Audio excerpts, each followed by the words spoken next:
Welcome back into Talking Fitchburg. Joining me today from the Department of Ag Trade Consumer Protection, our friend of the show, Michael. He's back and he's ready to rock our socks with some safety tips. Michael, how you doing today? Doing great, Jeremy. Thank you.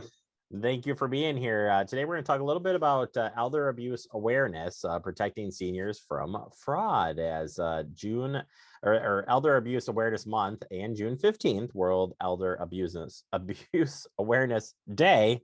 You can't say that all in one sentence, all happening this month. So first and foremost, set this up.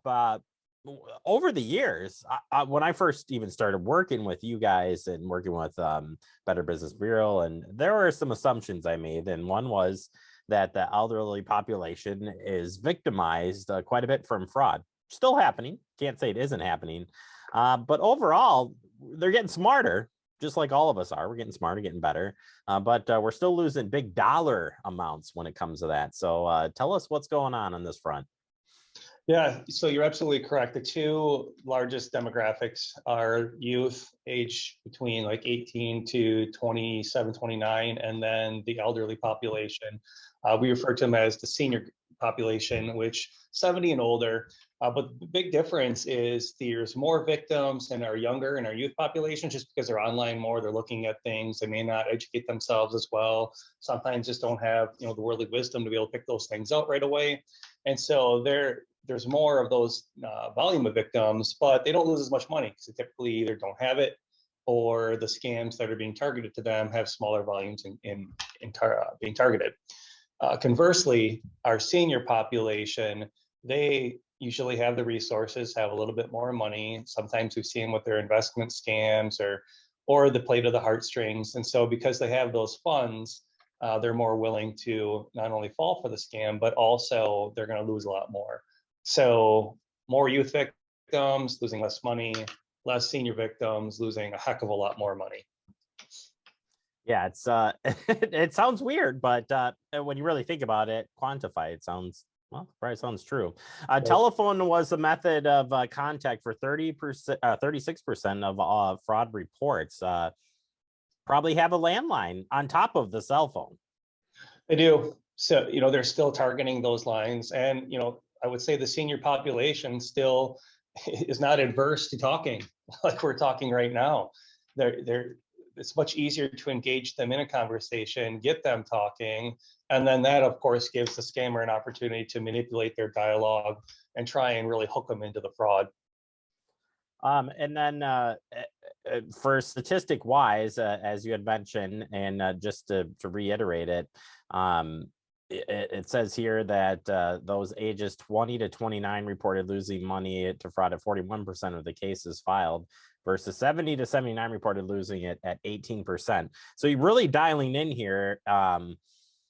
It's not as much, but the money piece of it being so high, why are they gonna give, besides having more of the funds, what is the scams different, or is the targeting different? What are those scams that you're seeing that makes a difference between the two categories in age? Yeah, it's a good point. Just to monetize those losses. So in the 20 to 29 year category, the average loss, the median loss was around $500. Comparatively, the median loss for that 70, 79, and even the 80 plus averaged out to be about $1,000. So, twice as high the loss. And you're correct, there's some overlap with the scams, but there are a few scams that specifically target the seniors. First is Social Security and Medicare. They're pretending to be from the government, and so they're trying to get their Social Security number to either log in and steal their benefits, or use that SSN number to manipulate more, whether apply for credit, open accounts, things like that. And of course, the Social Security and the Medicare, those are age qualifiers, so those only can apply to that senior population. Another one that we see is we call it the grandparent scam. We've seen this for a while. We continue to see it when we do our senior outreach presentations. We'll ask how many have gotten this phone call, and I can't think of a time where at least one person didn't raise their hand. And what happens here is they get a call.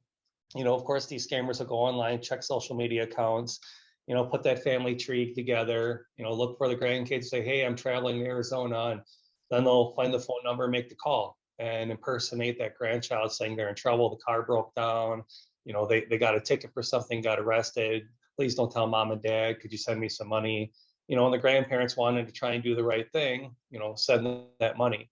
What we're trying to do is get the word out there and say, yeah, maybe you don't want mom and dad to know, but call them and verify, or call the grandchild directly and see what's going on.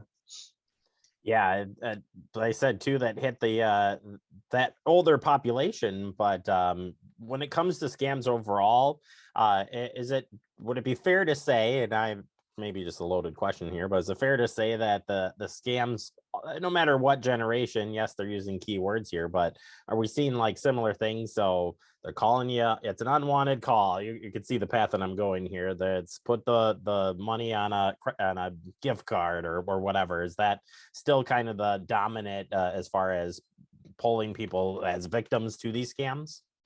It absolutely is. So it's starting at its base level. It's just casting the net out there to see who's going to answer. And so sometimes that might be through a text message. And so you tailor those text messages.